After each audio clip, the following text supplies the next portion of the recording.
Hello, everybody. We're welcoming back Ted Savransky, professional sports veteran from out in Las Vegas. And Ted and I are going to break down college basketball action. Ohio State, coming off of a damn beatdown, is playing Purdue at Purdue. And right now, early line, it's about minus 11.5 or 12. I believe it's leaning towards minus 12. I'm going to be anxious to hear what Ted says about this game, the breakdown, how Ohio State bounces back from what happened to them against Maryland, and why Purdue is favored by what I consider a large number. So, Ted, first and foremost, thanks for being back with us. What is your input and your take on this game? And is this line, is it pretty reasonable, or do you think it might be a little high?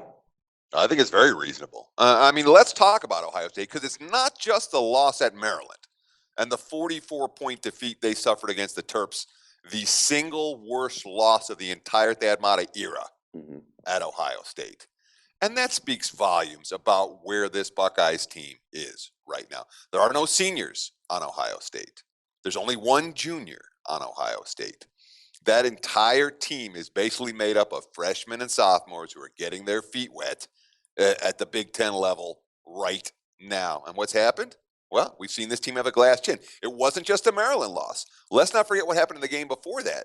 The Buckeyes went to Indiana. It was the same story. Hung around for about 5 minutes. The Hoosiers went on a run, and boom, it was ball game, over before halftime. Ohio State lost that game by 25. So you have a very young team with a glass chin. Look at some of the quotes. I got a great quote here from Maryland's Mello Trimble following that win about Ohio State. Quote, "I could tell they're not mature yet. They just let the game get away. They started putting their heads down, not being coachable. And when teams get like that, that's when we're supposed to take advantage." So the question you want to ask yourself, can Ohio State bounce back off of performance like that? Or is this the Buckeyes team that we can expect to see over the course of the next few weeks and months? Wow.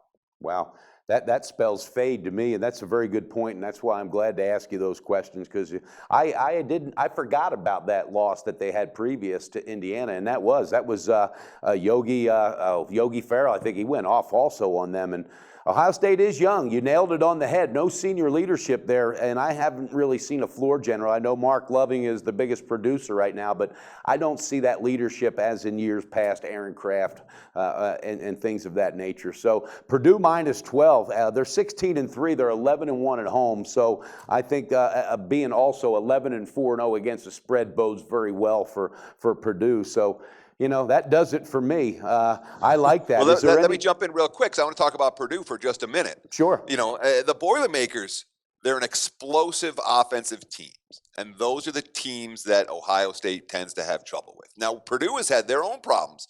All three of their losses this year have come against quality offensive foes, the type of teams that can work the half-court sets, get good looks near the basket. And all three losses have come against the better offensive teams that they face. You look at Ohio State's stats, they're not a great offensive team, not by any stretch of the imagination. When you figure out how teams are supposed to defend Purdue, one of the things that makes Matt Painter's squad so tough is their balance. There's no dominant player on Purdue. A.J. Hammond's the only guy averaging more than 10 points per game. They have 10 different players that all play between like 13, 14, and 24, 25 minutes. They can all score. They can all rebound. When one guy's having a bad shooting night, somebody else can step up. It's not one of these teams that you worry about one of the superstars. Oh, if they match up against him, we're not going to be able to cover this game.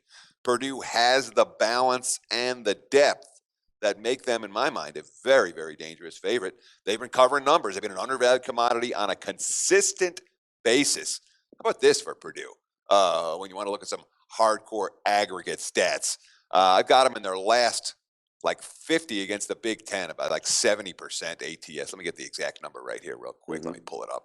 But it's a truly impressive stat for Purdue, of course, the page isn't loading now. But when it comes to Purdue's general value in the marketplace, what is it? I've got them 36-15, their last 51 overall. Wow. 22-9 ATS, their last 31 against the Big Ten. Yeah, and that tells me that this team has been a consistently undervalued commodity. even in this price range, -12, or there's the early line, the only way I can look is towards the home favorite. That's, you can't refute. Numbers don't lie. That is very strong. And you brought up a very good point. I believe they are well balanced. When you got guys contributing, getting those kind of minutes, that means when one's tired, they're bringing them in. They're constantly bringing in fresh legs, and that goes a long way. I like the breakdown, Ted. Ohio State last 2 games, really, can they get over 2 basic blowouts where it was over by halftime? I don't know. I don't think this squad has that maturity as well. So going out on a limb, I would say that you're probably leaning towards Purdue. Would that be correct? Yes. At first glance, that's the only way I can look at this game. It's Purdue or pass. Okay. Well, Ted, thank you very much. Viewers, you heard it. Ted Savransky, he likes Purdue on a lean, and I do as well. I think it makes sense, and leadership and senior value there plays a long way, and that's what Ohio State is lacking. All right, Ted, thanks so much. We look forward to breaking down another game with you, and tonight, do what you do best. Beat the book, my friend. I'll do my best. Thank you.